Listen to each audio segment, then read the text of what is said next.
ഗുരുവായൂരിലെ 4 പതിറ്റാണ്ടുകാലത്തെ മാതൃഭൂമി ലേഖകനായിരുന്നു ജനോ ഗുരുവായൂർ. ഗുരുവായൂരിലെ സാമൂഹിക സാംസ്കാരിക രംഗങ്ങളിലും മാധ്യമപ്രവർത്തനത്തിലും തന്റേതായ വ്യക്തിമുദ്ര പതിപ്പിച്ച വ്യക്തി കൂടിയായിരുന്നു ജനാർദ്ദനൻ എന്ന ജനോ ഗുരുവായൂർ. അദ്ദേഹം നമ്മെ വിട്ടുപിരിഞ്ഞിട്ട് 1 വർഷം പൂർത്തിയാവുന്നു. എല്ലാ വർഷങ്ങളിലും അദ്ദേഹം ഗുരുവായൂർ സത്യാഗ്രഹത്തിന്റെ വാർഷികാഘോഷങ്ങളിൽ സജീവമായി ഇടപെടലുകൾ നടത്തിയിരുന്ന ആളായിരുന്നു. അത്തരമൊരു പരിപാടിയിൽ അദ്ദേഹം പറയുന്ന ഭാഗമാണ് ഞങ്ങൾ പ്രേക്ഷകർക്കായി പങ്കുവയ്ക്കുന്നത്. അദ്ദേഹത്തിന്റെ ഓർമ്മയ്ക്കായി തൃപ്പാദങ്ങൾ കണ്ണീർ പൂക്കൾ സമർപ്പിച്ചുകൊണ്ട് അദ്ദേഹത്തിന്റെ വാക്കുകൾ പ്രേക്ഷകർക്കായി സമർപ്പിക്കുന്നു. അകാലത്തിൽ നമ്മെ വിട്ടുപിരിഞ്ഞു പോയ സുരേഷ് വാര്യരെയും നഗരസഭ വൈസ് ചെയർമാനായിരുന്ന KA ജേക്കബിനെയും BJP നേതാവായിരുന്ന PM ഗോപിനാഥിനെയും നമുക്ക് ദൃശ്യങ്ങളിൽ കാണാം.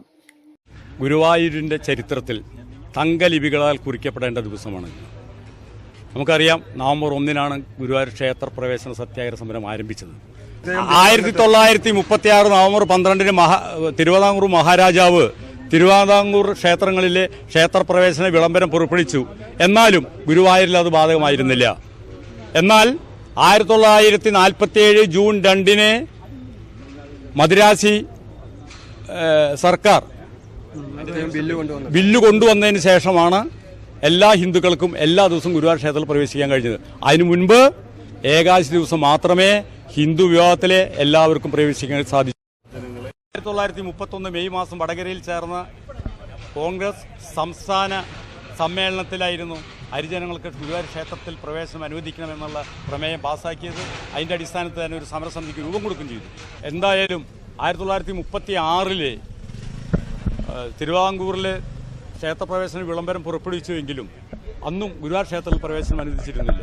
1947 ജൂൺ 2 മദ്രാസി സർക്കാർ ക്ഷേത്രപ്രവേശന ബില്ല് പാസ്സാക്കിയതിന് ശേഷമാണ് ഗുരുവായൂർ ക്ഷേത്രത്തിൽ എല്ലാ